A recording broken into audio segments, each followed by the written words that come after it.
My sister helped my ex win custody over my son, but I found out why she really turned against me. The moment I walked into the courthouse, I realized my biggest betrayal wasn't coming from my ex. It was sitting right beside him. My own sister was testifying against me, painting me as an unfit mother in front of everyone. I stood frozen in the doorway, clutching my lawyer's arm so hard I probably left marks. There she was, Andrea, my big sister, the woman who taught me to ride a bike and held my hair back when I was sick, sitting at the opposing table like she belonged there. She wore her navy blazer, the one I helped her pick out for job interviews 3 years ago. Her hair was pulled back in that perfect bun she always managed, but I could never replicate. Professional, trustworthy, the kind of person judges listen to. Your Honor, she was saying, her voice carrying across the room with practiced confidence. I've witnessed firsthand how my sister's erratic behavior has affected my nephew. Just last month, I found him crying because she'd forgotten to pick him up from school. Again, the lie hit me like cold water. I'd never forgotten a pickup. Not once. But there she was, spinning fiction with the same voice that used to read me bedtime stories. My lawyer, Rebecca Stone, squeezed my elbow. Breathe, she whispered. We knew this might happen. But we hadn't known. Not really. I'd suspected my ex, Caleb, would get nasty. I'd prepared for him to twist every argument we'd ever had. Every moment of exhaustion from single parenting. Every time I'd needed help. What I hadn't prepared for was watching my sister help him do it. She's unstable, Andrea continued, gesturing toward me like I was evidence in a crime scene. Her apartment is a mess. She can barely keep herself together, let alone care for a 5-year-old. Judge Morrison, a stern woman with silver hair and reading glasses that made her look perpetually skeptical, scribbled notes. She'd been presiding over family court for 15 years. She'd seen every trick in the book, but she'd never met my sister. Andrea had always been good with people. Charming. The kind of person who remembered your birthday and asked about your dog by name. Teachers loved her. Bosses promoted her. Men dated her seriously. Not like the string of disasters I'd collected over the years. I love my sister, she said, and I swear she managed to look sad about it. But love doesn't make someone a good parent. The words twisted something deep in my chest. Love doesn't make someone a good parent. She'd said those exact words to me 2 months ago, but in a completely different context. We'd been talking about our own mother, about how mom had tried her best, but sometimes love wasn't enough to fix everything. Now Andrea was using our private conversation against me in court. Caleb sat next to his lawyer looking smug. He'd gained weight since our divorce. Stress eating, probably, though he'd never admit it. His tie was crooked. 6 months ago, I would have reached over and straightened it without thinking. I clenched my fist to stop myself from yanking the crooked tie straight. He was going for full custody, not joint custody, like most divorced fathers. Full custody of Liam, my baby, my everything. And apparently, he'd recruited my own sister to help him steal my son. Mrs. Porter, Judge Morrison said, addressing Andrea with the respect that came automatically when someone looked put together and spoke incomplete sentences. How long have you observed these concerning behaviors? Since the divorce proceedings began, Andrea replied smoothly. The stress has been overwhelming for her. She's been drinking more, staying out later, leaving Liam with babysitters he doesn't know. Another lie. I'd had 2 glasses of wine with dinner exactly once in the past month, and Andrea had been there. She'd encouraged it, actually, saying I needed to relax. As for babysitters, the only person I'd left Liam with was Andrea herself. My stomach twisted as I realized what she was doing. Every confidence I'd shared, every moment of vulnerability, every time I'd admitted to struggling, she was weaponizing all of it. Rebecca stood up. Objection, Your Honor. The witness is speculating about my client's mental state. Sustained, Judge Morrison said, but the damage was done. Andrea had planted seeds of doubt, and they were already taking root. I can provide specific examples, Andrea said before anyone could stop her. Last Tuesday, I went to check on them and found dirty dishes piled in the sink, laundry everywhere, and Liam eating cereal for dinner because she'd forgotten to grocery shop. I had been sick with the flu. Andrea knew that. She'd brought me soup and offered to help clean up, but I'd told her not to worry about it. Liam had specifically requested cereal for dinner, Lucky Charms his favorite treat, and I'd given in because I felt guilty about being bedridden all day. But the way she told it, I sounded neglectful, incompetent. Your Honor, Rebecca tried again, we'd like to cross-examine this witness. In due time, Counselor. Judge Morrison turned back to Andrea. Mrs. Porter, are you aware of any substance abuse issues? My heart stopped. Substance abuse? I barely took Tylenol when I had a headache. Not drugs, Andrea said carefully, but she's been relying heavily on alcohol to cope, and prescription sleep aids. She mentioned taking them together to shut off her brain after particularly difficult days. I had said that once, when I'd been so exhausted from working double shifts and dealing with Caleb's lawyer that I couldn't fall asleep. I'd taken some sleep medicine that my doctor had prescribed after the divorce and mentioned to Andrea that it helped quiet the anxiety spiraling in my head. She'd made it sound like I was popping pills and chasing them with vodka. The courtroom felt smaller with every word she spoke. The walls were pressing in, the air getting thinner. This was my sister. The person who'd held my hand when Mom died, who'd helped me move into my first apartment, who'd been in the delivery room when Liam was born, crying almost as hard as I was when they placed him on my chest. That same sister was now systematically dismantling my life. Mrs. Porter, Judge Morrison said, in your opinion, would it be in the child's best interest to remain in his mother's primary custody? Andrea looked directly at me then, and for just a second I saw something flicker across her face. Guilt? Regret? It was gone so fast I might have imagined it. No, Your Honor, she said quietly. I believe Liam would be safer and more stable with his father. The gavel might as well have been a sledgehammer hitting my chest. Caleb's lawyer, a sharp woman in an expensive suit, nodded approvingly. Caleb himself looked like he was trying not to smile. And my sister, my big sister who'd taught me everything about being strong, sat there looking like she'd just performed a mercy killing. Rebecca was writing furiously, probably preparing our counterattack. But what could we say? That Andrea was lying? She was family. She had no obvious motive to hurt me. To Judge Morrison, she looked like a concerned aunt trying to protect her nephew. If only she knew Andrea was being paid for her concern. But I didn't know that yet. All I knew was that my world was crumbling, and the person I'd trusted most in it was holding the wrecking ball. We'll recess for 15 minutes, Judge Morrison announced. When we return, we'll hear from the defense. As people filed out of the the courtroom, Andrea finally looked at me again. She mouthed something that might have been, "I'm sorry," but her eyes were hard, determined. Whatever apology she thought she was offering, it was too little and too late. My son's future hung in the balance, and my sister had just thrown her weight onto the wrong side of the scale. To understand how completely Andrea destroyed me in that courtroom, you need to know what she meant to me before everything went wrong. Andrea was 8 years older, which made her less of a sister and more of a third parent growing up. When Mom worked double shifts at the hospital, Andrea picked me up from school. When I had nightmares, she let me crawl into her bed. When kids made fun of my thick glasses and secondhand clothes, she walked me to class the next day and dared anyone to say something. She was everything I wanted to be: smart, confident, successful. While I struggled through community college and dead-end jobs, Andrea graduated with honors and landed a position at a marketing firm downtown. She had her own apartment at 22, a reliable car, and a savings account that didn't make her panic when she looked at it. I was 26 when I met Caleb at a bar where Andrea was celebrating a work promotion. He was charming in that easy way some men have. Quick smile, good listener, the type who remembered your drink order. Andrea approved immediately. "He's stable," she told me later, and coming from her, that was the highest compliment. "You need stable." She was right. My dating history was a parade of musicians, bartenders, and guys who lived in their parents' basements. Caleb had a steady job in insurance, a condo, and actual furniture instead of milk crates and mattresses on the floor. When he proposed after a year of dating, Andrea helped me pick out my wedding dress. The marriage lasted 3 years. Long enough for me to get pregnant with Liam, long enough for me to realize that Caleb's stability came with a price. He controlled everything: what we watched on TV, where we went for dinner, how I spent money. He made me feel grateful for things I should have taken for granted, like having an opinion about our own life. When Liam was born, things got worse. Caleb wanted me to stay home but complained about money constantly. He criticized my parenting while refusing to help with night feedings or diaper changes. I was drowning, but every time I tried to talk to him, he made me feel like I was being dramatic. Andrea saw it happening. She'd come over and find me still in pajamas at 3 in the afternoon, dishes piled up, Liam crying while I sat on the couch feeling like a failure. She never judged me for it. She just rolled up her sleeves and helped. "You're not okay," she told me one afternoon while folding baby clothes I'd left in the dryer for 3 days. "This isn't working." I started crying. The ugly, messy kind of crying that scares babies and makes your nose run. I don't know what's wrong with me. Other women do this. Other women don't have husbands who act like having a family is some kind of favor they're doing you. That was the moment I knew she was right. Andrea didn't sugarcoat things. She never told me what I wanted to hear just to make me feel better. When she said something, I listened. The divorce took 8 months to finalize. Caleb fought me on everything: custody, money, who got the couch. He wanted Liam on weekends and alternate holidays, which seemed reasonable until I realized he was already planning to move 2 hours away for a job promotion. Weekend visits would become phone calls and birthday cards if I was lucky. Through it all, Andrea was my anchor. She helped me find a lawyer, loaned me money for the retainer, and let me cry in her kitchen at least twice a week. When I couldn't afford daycare, she adjusted her work schedule to watch Liam. When I needed someone to talk to at 2 in the morning because I was spiraling about custody arrangements, she answered her phone. "You're a good mother," she'd remind me whenever doubt crept in. "Don't let him convince you otherwise." I believed her because I had to. When your whole world is falling apart, you cling to the people who tell you you're going to be okay. Andrea had been telling me that my entire life, and she'd never been wrong before. We developed a routine after the divorce. Every Sunday, I'd drive Liam over to her apartment for family dinner. She'd cook something elaborate: homemade pasta, roasted chicken, elaborate desserts that took all afternoon. Liam would play with the puzzle collection she kept in her spare room while we talked about work, dating, and the thousand small struggles of single motherhood. Caleb called again about Christmas. I'd tell her, and she'd roll her eyes. What did he want this time? Liam for the whole week. Says his parents are flying in from Arizona and they never get to see their grandson. His parents didn't bother visiting when you were married. Now suddenly they're devoted grandparents? She had a way of cutting through Caleb's manipulations that I couldn't manage on my own. When he tried to make me feel guilty for keeping his son away from him, Andrea reminded me that he'd chosen to move to another city. When he complained about child support, she pointed out that I was covering daycare, insurance, and everything else while working 2 part-time jobs. "Don't let him rewrite history," she'd say. "You know what really happened." Those Sunday dinners became the highlight of my week. Liam adored his Aunt Andrea. She was the fun adult who let him have dessert before dinner and taught him card games that were probably too advanced for a 4-year-old. She bought him books and art supplies, took him to the zoo, and listened with genuine interest when he explained the plot of whatever cartoon he was obsessed with that week. I trusted her completely, with my son, with my secrets, with my fears about whether I was screwing up this whole parenting thing. When Liam started having nightmares about his dad moving away, I called Andrea. When I worried that working so much was hurting my relationship with my son, Andrea reassured me. "You're doing what you have to do to take care of him," she'd say. "He'll understand that when he's older." She was my voice of reason, my sounding board, my safety net, the one person in the world I knew would always be on my side. That's what made her betrayal so devastating. It wasn't just that she lied about me in court, it was that she used everything I'd told her, every moment of weakness, every confession, every time I'd admitted to struggling, as ammunition against me. The woman who'd held my hair back when I was sick was now trying to take my son away. The sister who taught me to be strong was the one tearing me down. I should have seen the signs. Looking back, I can trace the exact moment things started to change. It was 6 months before the custody hearing, right around the time Caleb started threatening to petition for full custody instead of just increased visitation. Andrea began asking more questions during our Sunday dinners. Not the supportive, sisterly kind she'd always asked, but probing ones that felt like job interviews. "How are you managing financially? Really managing, I mean. Are you dating anyone? Because if Caleb's lawyers find out, they might use it against you. You seem tired lately. Are you getting enough sleep?" I thought she was looking out for me, helping me prepare for whatever Caleb might throw at me. I told her everything. About the nights I lay awake worrying about money, about the guy I'd gone on 3 dates with but wasn't sure about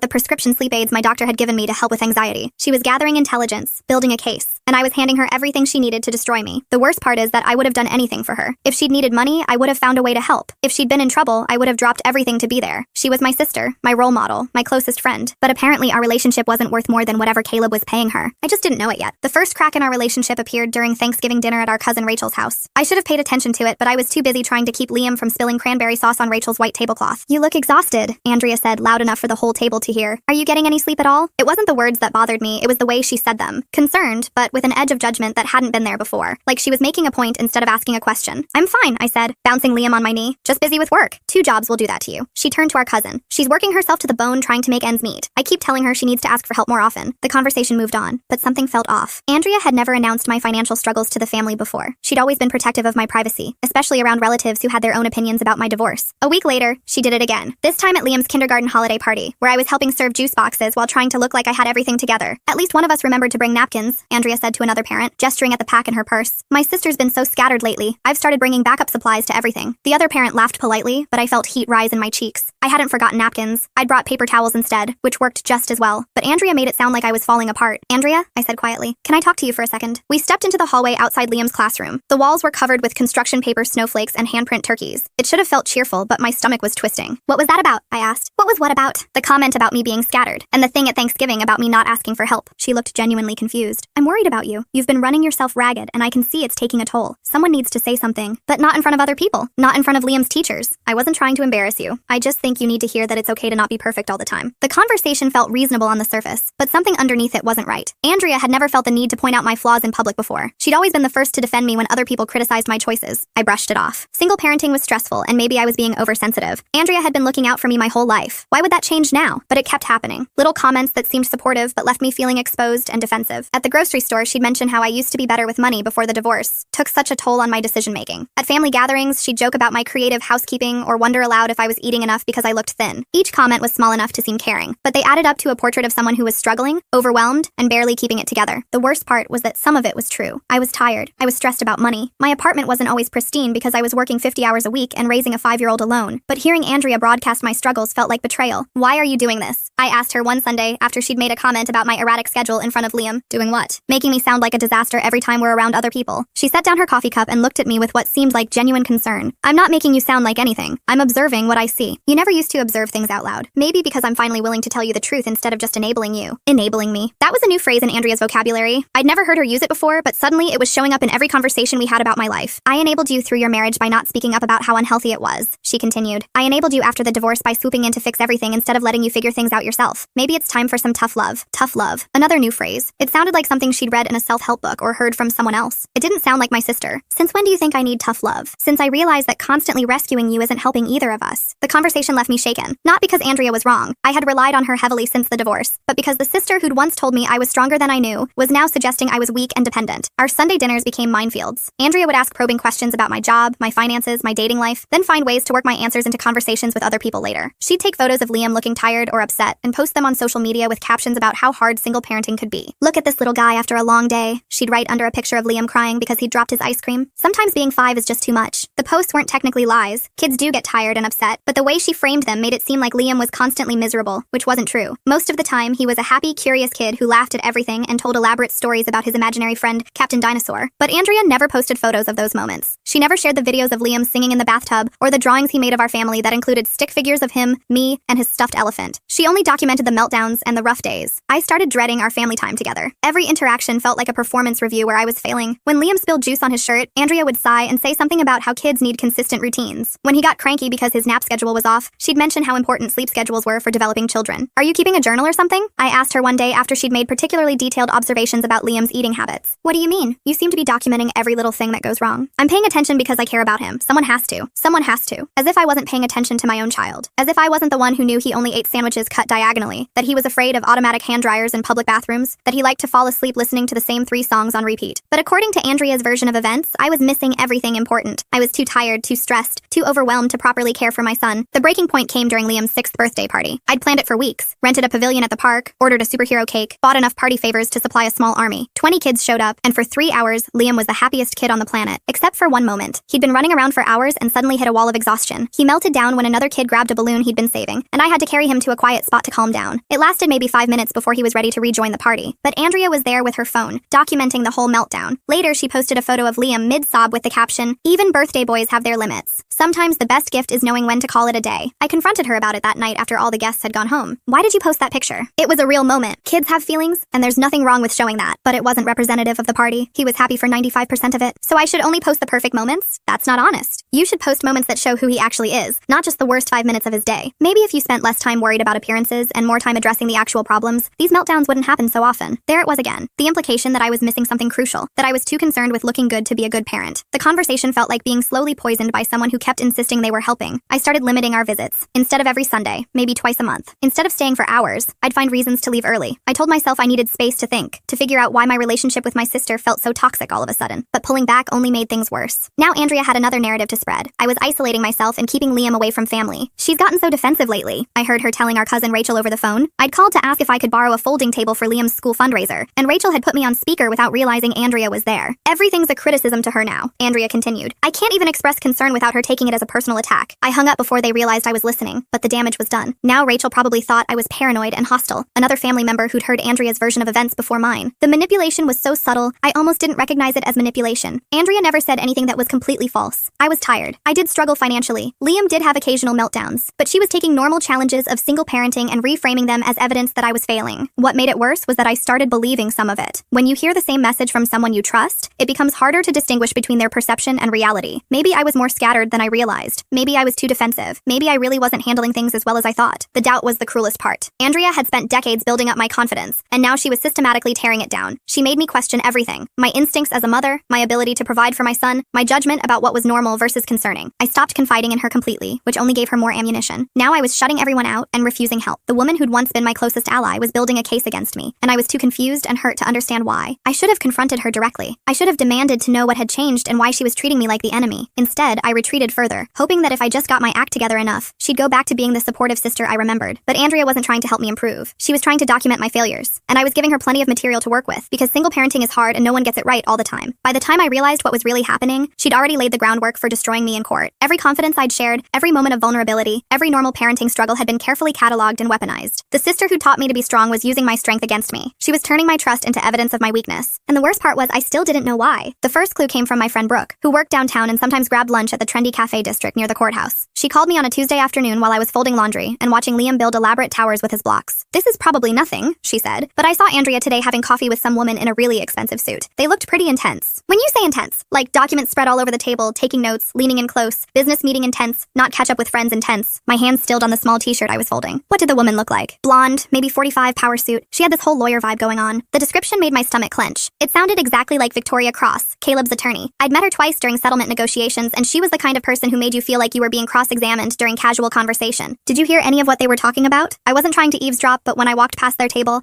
I caught something about building a stronger case and documented evidence. Sorry, I know that's not much help. Building a stronger case. The phrase stuck with me long after we hung up. What case would Andrea be discussing with someone who looked like Caleb's lawyer? I told myself I was being paranoid. There were plenty of lawyers in expensive suits who grabbed coffee downtown. Just because this woman looked like Victoria Cross didn't mean she was Victoria Cross. But doubt had been planted, and it grew quickly. 2 days later, I decided to test my theory. I called Andrea and mentioned casually that Caleb's lawyer had been asking for character references. Really? Andrea's voice sharpened with interest. What kind of references? People who've seen me with Liam regularly, I guess. Rebecca thinks it's just standard procedure, but it made me nervous. You should be nervous. Character witnesses can make or break a custody case. The way she said it felt too knowledgeable, too confident, like she'd been researching custody battles or talking to someone who had. Have you been reading about custody law? I asked, trying to keep my tone light. Just trying to understand what you're going through. I want to be supportive. Supportive. That word had lost all meaning between us. I started paying closer attention to Andrea's schedule and behavior. She'd always been busy with work and social obligations, but lately she'd been mysteriously unavailable at odd times. Wednesday afternoon coffee dates that ran long, Saturday morning errands that took all day, phone calls she'd step outside to take, even when we were at family gatherings. The next piece of evidence came from Facebook, of all places. I was scrolling through my feed when I saw that Andrea had checked in at Meridian Restaurant, the expensive steakhouse downtown that she usually said was overpriced and pretentious. The timestamp was from last Thursday at 7:30 p.m. That same Thursday, she'd canceled our dinner plans because she was coming down with something and needed to rest. Meridian Restaurant wasn't where you went when you were sick. It was where you went for business dinners and celebrations, the kind of place where people discussed important deals over $100 bottles of wine. I screenshot the check-in before she could delete it. My paranoia was turning into investigation mode, and I didn't like the person I was becoming. But Andrea's behavior had been so strange for months that I couldn't ignore the possibility that something was seriously wrong. The breakthrough came when I was helping Liam with a school project about family trees. He needed photos of relatives, and I remembered that Andrea had taken some great pictures at our cousin's wedding last summer. I texted her asking if she could send them to me. Can't find them right now, she replied. Maybe later. That was unusual. Andrea was obsessively organized about photos. She had albums dating back to high school, all labeled and chronologically arranged. She could find any picture within minutes. But when I was at her apartment the following Sunday, I noticed her laptop was open on the kitchen counter with a photo editing program running. She was cropping a picture of Liam from the wedding. Specifically, she was removing me from the frame. What are you working on? I asked. She quickly minimized the window. Just organizing old pictures. Can I see? Maybe you found those family photos Liam needs. Later, I'm not finished yet, but I'd already seen enough. The edited photo showed Liam looking tired and slightly overwhelmed, which he had been toward the end of a long day. But in the original version I'd glimpsed, he was holding my hand and smiling. Andrea had carefully removed the context that showed him happy and secure with his mother. She was creating a false narrative, one photo at a time. That night, I called Brooke back. I need you to do me a favor, and it's going to sound completely paranoid. What kind of favor? If you see Andrea downtown again, especially with that lawyer-looking woman, can you try to get a picture? Or at least try to hear more of their conversation? Are you serious? I think my sister might be working with my ex's legal team. I know how that sounds, but things have been really off with her lately. Brooke was quiet for a moment. How off? I told her about the strange schedule changes, the canceled plans, the weird questions Andrea had been asking about my finances and dating life. I told her about the photo editing and the sudden expertise in custody law. That does sound suspicious, Brooke admitted. Okay, I'll keep my eyes open. I didn't have to wait long. 3 days later, Brooke called me with excitement in her voice. I saw them again. Same cafe, same table. And you're right, it's definitely Victoria Cross. I looked her up online after you described her. What were they talking about? I managed to sit at the table behind them and pretend to work on my laptop. They were going over some kind of timeline. Andrea had a notebook full of dates and notes. She was telling Victoria about times when Liam seemed upset or when you seemed stressed. My hands were shaking as I held the phone. What kind of notes? Specific stuff, like March 15th, Liam crying after school pickup, seemed hungry. And March 22nd, apartment messy when I visited, dishes in sink. She had pages of this stuff. Andrea had been building a case against me for months. Every visit, every interaction, every small moment of normal parenting stress. She'd been documenting it all as evidence of my incompetence. There's more, Brooke continued. Victoria handed her an envelope. It looked thick, like there was cash in it. The room tilted around me. Cash? I can't be sure, but Andrea checked inside the envelope and nodded before putting it in her purse. It definitely looked like some kind of payment. My sister was being paid to spy on me, to document my failures, to build a case for why I shouldn't have custody of my own son. I hung up and immediately called Rebecca Stone. I need to see you as soon as possible, I told her. I think I know why Caleb is so confident about getting full custody. Rebecca met me at her office that evening after her regular hours. I laid out everything. The mysterious meetings, the photo editing, the documented observations, the possible payment. This is serious, she said when I finished. If your sister is being compensated to provide testimony against you, that's witness tampering. But we need proof. What kind of proof? Bank records, text messages, emails, anything that shows coordination between her and Caleb's legal team, anything that proves payment for testimony. I knew Andrea's passwords. We'd shared Netflix and Hulu accounts for years, and she'd always used variations of the same password for everything. It felt like a violation to even consider using that information against her, but she'd been violating my trust for months. That night, after Liam was asleep, I opened the shared family account we'd both used for years to swap photos and schedules. My hands shook as the inbox loaded and I began searching. I found them immediately. Dozens of emails over the past 4 months, starting right around the time Andrea's behavior had begun to change. The subject lines made me sick. Timeline of concerning incidents. Additional documentation. March observations. Payment schedule confirmation. Testimony preparation meeting. Thursday 3 p.m. I opened the oldest email first, dated 4 months ago. Andrea, thank you for agreeing to help us build a comprehensive case for Caleb's custody petition. As discussed, we'll need detailed documentation of any incidents that demonstrate instability or poor judgment on the mother's part. Please keep careful records of dates, times, and specific observations. Our first payment of $2,500 has been deposited to the account number you provided. Additional payments will follow as outlined in our agreement. Victoria, $2,500. My sister had sold me out for $2,500. I kept reading, each email making me sicker than the last. Andrea's replies were clinical and detailed, like surveillance reports. Victoria, following up on our conversation. Observed several concerning incidents this week. Monday 3:15, subject appeared disorganized during school pickup. Child seemed hungry and tired. Tuesday 3:16, visited subject's apartment. Found dishes unwashed. Laundry piled on furniture. Overall appearance of poor housekeeping. Child was watching inappropriate television programming. Violent cartoon. Wednesday 3:17, subject canceled family dinner citing work obligations, suggesting possible employment instability. Subject? She was calling me subject like I was a case study instead of her sister. The emails went on for months, each one cataloging my supposed failures as a mother. Everything I'd confided in Andrea, every moment of struggle I'd shared, had been twisted and reported back to Caleb's legal team. But the worst part was discovering how calculated it all was. There were emails where Victoria coached Andrea on what to look for, how to document incidents, and how to present her observations in court. Andrea, remember that the goal is to establish a pattern of instability and poor judgment. Focus on specific examples rather than general concerns. Dates and details are crucial. The judge will be more persuaded by concrete incidents than vague observations about the mother's overall demeanor. There were also emails about payment schedules. Andrea had received $2,500 initially, then $1,000 payments every 2 weeks for ongoing documentation services. The final payment, $5,000, would be made after her testimony in court. My sister had been paid over $12,000 to destroy my life. I printed everything. Every email, every payment confirmation,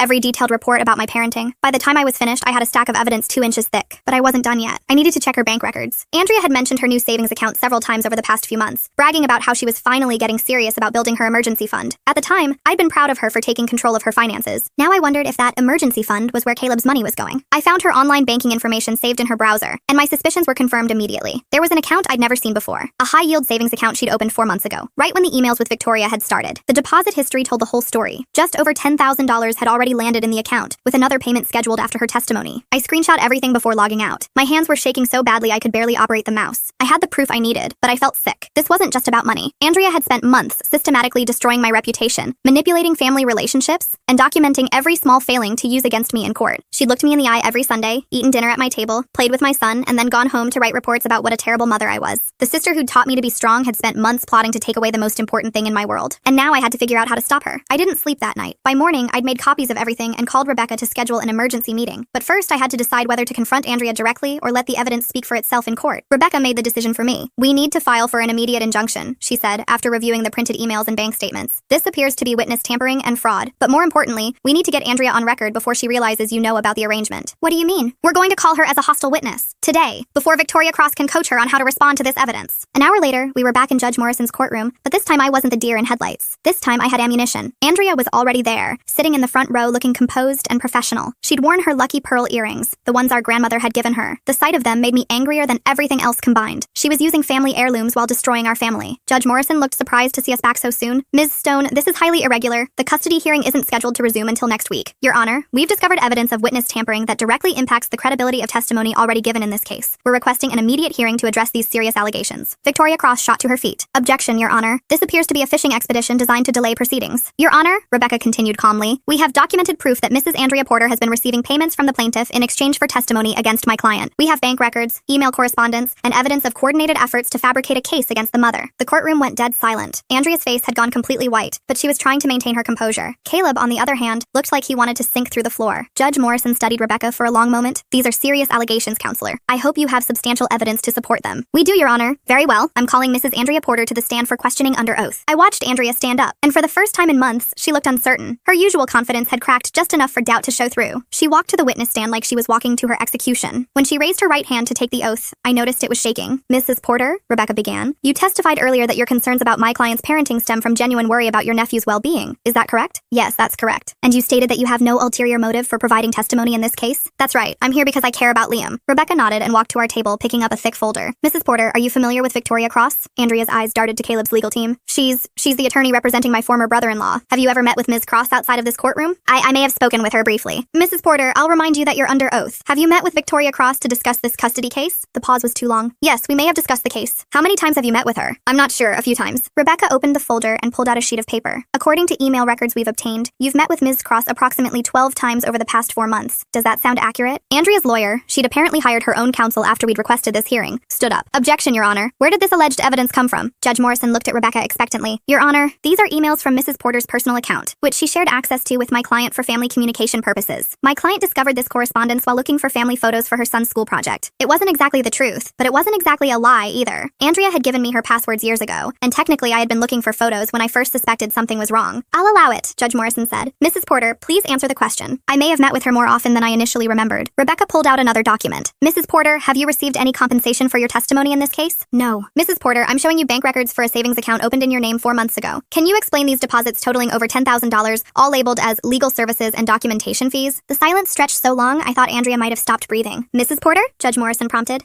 Those deposits were for consulting work I did for the law firm." "What kind of consulting work?" "Research, general research." Rebecca smiled grimly. "Mrs. Porter, I'm now showing you an email dated March 4th, sent from Victoria Cross to your personal email address. Would you please read the highlighted portion aloud for the court?" Andrea stared at the paper like it might catch fire. "I'd prefer not to." "Your Honor, may I read it for the record?" "Proceed." Rebecca cleared her throat. "Andrea, thank you for the detailed report on the March 1st incident. Your observations about the subject's disorganized state and the child's apparent distress will be very useful for our case. Please continue documenting similar situations. Payment has been processed as discussed." The courtroom was so quiet you could hear the air conditioning humming. "Mrs. Porter," Rebecca continued, "who is the subject referenced in this email?" I don't recall." "Mrs. Porter, this email is part of a chain of correspondence between you and Ms. Cross spanning 4 months, in which you refer to my client, your own sister, as the subject, while providing detailed reports about her parenting, her living situation, and her personal struggles. Is this correct?" Andrea finally looked at me for the first time since taking the stand. The mask had completely slipped. There was no more pretending to be the concerned sister trying to protect her nephew. "Yes," she whispered. "And you were paid over $10,000 for these reports?" "Yes." "Mrs. Porter, did you edit photographs of the child to remove context that showed him happy or well cared for?" "I don't know what you mean." Rebecca pulled out printed screenshots screenshots from Andrea's laptop. These are before and after versions of the same photograph, taken from your computer. In the original, Liam is holding his mother's hand and smiling. In the edited version, the mother has been cropped out, leaving only an image of the child looking tired. Can you explain this? Andrea stared at the photos, and something broke behind her eyes. She doesn't deserve him, she said suddenly, her voice louder than it had been all day. She never deserved him. Excuse me? My sister has always been a mess. I've spent my whole life cleaning up after her, and now she has this perfect little boy who deserves better than her chaos. The words hung in the air like poison gas. Judge Morrison was writing furiously. Mrs. Porter, Rebecca started, but Andrea kept talking. I did everything for her. Everything. I helped her through her disaster of a marriage. I watched her kid when she couldn't be bothered to arrange proper childcare. I listened to her complain about money while she made terrible decisions over and over again. Victoria Cross was gesturing frantically for Andrea to stop talking, but Andrea was past caring about legal strategy. She calls herself a single mother like it's some kind of badge of honor, but she can barely take care of herself. That apartment is a disaster zone. She feeds him cereal for dinner and lets him watch inappropriate shows because she's too tired to parent properly. Liam needs stability, not whatever mess my sister calls a life. Mrs. Porter, Judge Morrison interrupted. Are you saying your testimony about your sister's parenting was motivated by personal resentment rather than genuine concern? I'm saying someone needed to tell the truth about what kind of mother she really is instead of pretending she's some kind of saint because she got divorced. The courtroom erupted. Caleb's lawyer was trying to distance herself from Andrea's outburst. My lawyer was taking notes as fast as she could write, and I was watching my sister self-destruct on the witness stand. So you admit that you were not providing objective testimony about your observations, but rather were actively working to discredit the mother? Judge Morrison asked. I was providing accurate testimony about what I observed. Testimony you were paid to provide after meeting extensively with the father's legal team to plan strategy? Andrea's face crumpled. It wasn't supposed to be like this. I thought